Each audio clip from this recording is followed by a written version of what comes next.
friends, welcome back to the channel. And today's video, we're making pho ga, also known as chicken pho. We're taking on this Vietnamese chicken noodle classic, but making it faster and more flavorful by using our trusty pressure cooker. If a rich aromatic broth and fall off the bone chicken sounds tasty to you, get your aprons on and let's get cooking.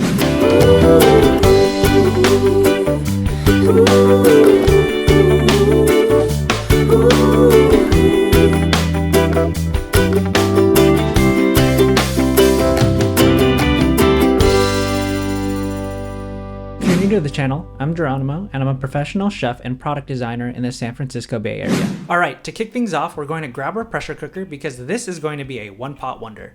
Minimizing dishwashing and keeping things simple, that's the goal. Nearly everything happens in this pot, so let's get started. First up, heat up 2 tablespoons of avocado oil on the high saute setting. We're bringing in 2 medium yellow onions and a small hand of ginger, both halved.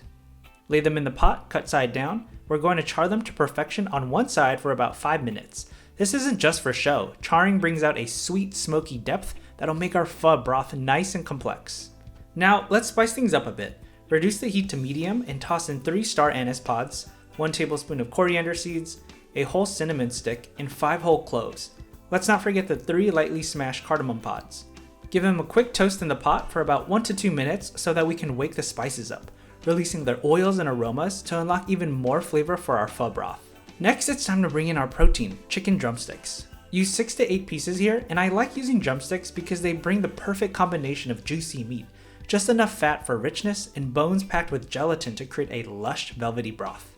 After adding the drumsticks, it's time to infuse our broth with 1 small bunch of fresh, vibrant cilantro to balance out the richness of the broth. Next, pour in 8 cups of water, then add a 1/4 cup of fish sauce to bring depth and umami to our broth. And for a touch of sweetness, a tablespoon of maple syrup. Give everything a good stir. Make sure the drumsticks are submerged and all the spices are swimming freely. Alright, now it's time to let the pressure cooker do its magic. Seal it up, set it to high pressure, and cook for 20 minutes. While we wait for the pho to cook, I just wanted to say if you're finding value in this recipe so far, I would really love it if you could hit that subscribe button. It's a huge support for me and it means you'll get more recipes like this, perfect for making your meals delicious and simple. Thanks for being part of this cooking journey, and let's get back to making pho. While our broth is doing its thing, let's get our rice noodles ready. Grab your rice noodles and cook them according to the package instructions. Once they're done, drain them and set them aside. Remember, they'll continue to cook a little in the hot broth, so it's better to err on the side of undercooking them slightly. While the pho is transforming under pressure, let's get our toppings ready. This is where you can really personalize your pho. Thinly slice some onions and scallions. They'll add a nice crunch and a slight sharpness, contrasting beautifully with the rich broth. Then pick a mix of fresh herbs, cilantro, Thai basil if you can find it, and mint. Cilantro is bright, basil is sweet and peppery, and mint adds a refreshing pop. You can add bean sprouts if you want for extra crunch, and it's super traditional, but personally, I can do without it. For a bit of heat, you can thinly slice some jalapenos. And of course, lime wedges. A squeeze of lime juice just before you dig in adds a zesty kick that elevates all the other flavors. Now back to our pressure cooker. The 20 minutes are up and it's time for the big reveal. Carefully release the pressure and open the lid, which will release that incredible aroma. Next, we're going to fish out those chicken drumsticks. They've done their job, infusing the broth with all their goodness. Set them aside and let them cool a bit. Now strain the broth. We want it to be smooth and clear. That's the sign of a well-made pho.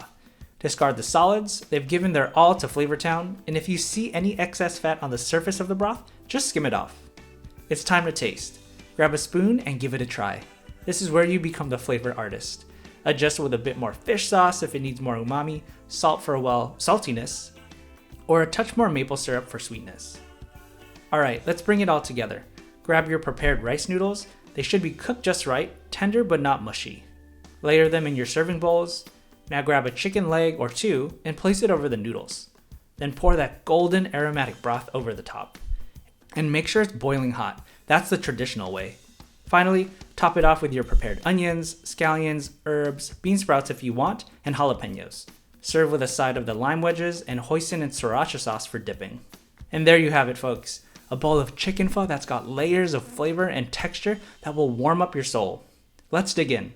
Alright y'all, it's time to do the taste test and I can't wait to eat this. It's actually raining outside today, so this is like the perfect thing to eat. So the way I like to eat it is I put a little bit of all of the herbs in there, the mint, the cilantro, and the basil. And then I gave a squeeze of lime all over. And as I've mentioned, I don't really like bean sprouts in pho. So the first thing I'm gonna do is try the broth, because that is kind of the star of pho. Here we go, bon appetit. Ooh, that's amazing. The broth is nice and light, but at the same time has a lot of complexity from all the layers of flavors we included, from charring the aromatics to toasting the spices. And then the way I like to eat the protein is to shred the chicken off the bone. You can shred it beforehand if you want, but today was a lazy day, so I'm gonna shred the chicken. And what I like to do is dip it in the sriracha and hoisin sauce.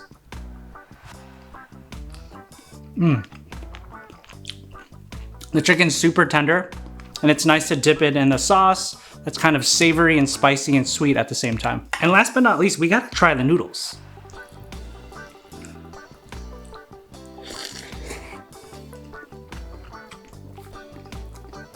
The noodles are perfect, and I'm kind of dripping soup all over everywhere.